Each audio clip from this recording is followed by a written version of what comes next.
Thank you. Good morning. As Congressman said, my name is Tom Todaro. I run an agricultural biotechnology company based in Seattle, Washington, but with field stations in many of your districts, actually, all over the Midwest. The company's almost 10 years old, making us sort of the old man of the industry we're talking about today. These problems take a long time in terms of the biology necessary to create plant life that can provide a remarkably different energy source than the ones you're seeing today. So while the other members around the table use machines to produce it, we use plants to produce what they need to put into their machines. So I'll talk briefly about us, and then we basically serve as a footprint for what the industry will likely look like over the next couple of years. So the company works both on biodiesel and on ethanol, both in next generation or generation and a half. So the biodiesel crop we use is a crop similar to canola. It's called camelina. It's a member of the brassicaceae. It's a mustard seed. We chose it because it has very, very good energy qualities. It's not a great food oil, but it grows in marginal lands. So in eastern Washington, Oregon, Montana, the Dakotas, the work we've done on it non-transgenically has allowed really substantial yield increases through some very clever technologies that we've developed using marker-assisted breeding and some science words I won't bore you with today. But the net result is we think we're achieving a cost per gallon savings of about 50 cents over soybean. It rides up and down. Soybean oil today is trading at about 60 cents a gallon, 6 cents a pound. And that pricing, both on soybean oil and on corn, is what's creating all of these problems with financing being available for the physical plants that are in the Midwest.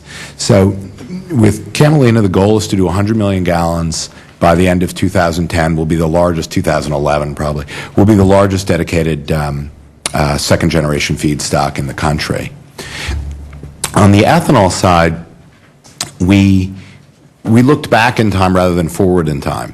1,000 years ago, 3,000 years, the Mayans were using sugar to create alcohols. Alcohol is all ethanol is. We started looking at ways to convert traditional corn into a sugar-based product. Rather than going through the starch process, we basically are able to turn corn into sugarcane. So this corn has no cob, it has no ear, it has no kernels. What it has is an awful lot of sugar in its stalk. And if our last year's tests prove out this year, we'll be getting 1,000 gallons an acre on corn that we can grow in the Midwest in the Farm Belt.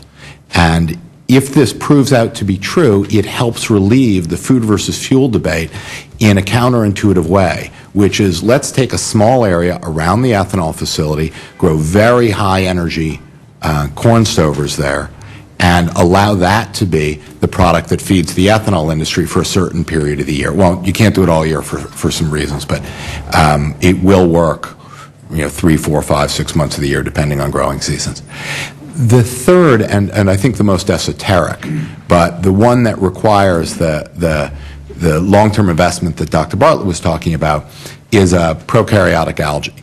All the oil you're getting today out of the ground, almost all of it comes from algae. Some of it's from old trees, but it's all biomass that's had a long time to gestate. We believe that targeted growth is able to take that second generation, this algae, use a whole bunch of photosynthesis, the energy from the sun, and create something that grows at 5 to 10,000 gallons an acre, so many-fold over what we think we can do in corn. That will take us several more years to develop, and I'm unable to say what Congress can do to help because I don't understand the legislative process. But I can tell you what we can do and what others like us should be able to do. And to the extent you can help companies like Targeted Growth and the others at this panel, I'm pretty confident that sort of help is on the way and well within the time before oil depletes and we're back to alternative sources that would be more problematic to use. Biofuels really can make a significant impact in the amount of fossil fuels that are consumed today. Thank you.